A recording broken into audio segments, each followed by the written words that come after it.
คิดไปจัดแจ้งบ่อนสำหรับพวกเฮาทั้งหลายจงคอยท่าตืมความเสื่อไว้มันคงใจอยู่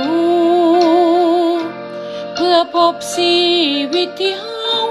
ประสงค์อยากขับเอานาน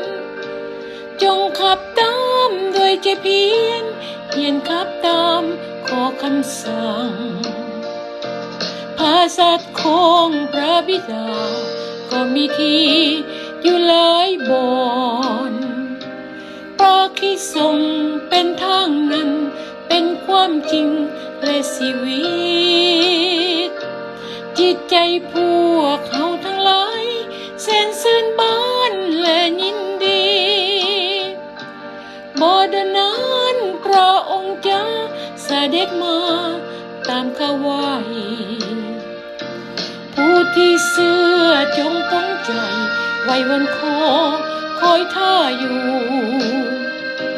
พระองค์บ่ทรงก้าวตามลำพังเหมือนอย่างมนุษย์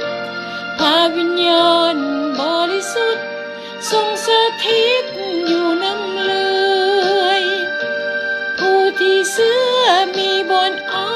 ศัยใจซ้ำลานอยู่แล้วโอ้พระเยซูผู้ไทยผู้ทรงรักและเอ็นดู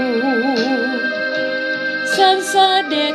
เงียบมาซอยในข้าวยุ่งยากหนักหนาขอซอยสู้ด้วยพระทัยบริสุทธิ์ของพระองค์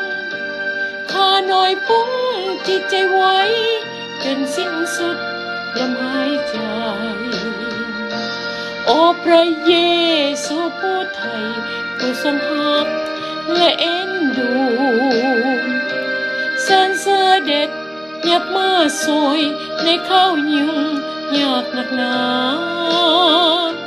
ขอซอยสู้ด้วยพระทัย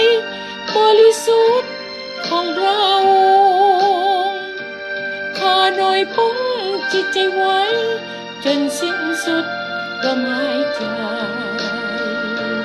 ข้าหน่อยปุ้งจิตใจไว้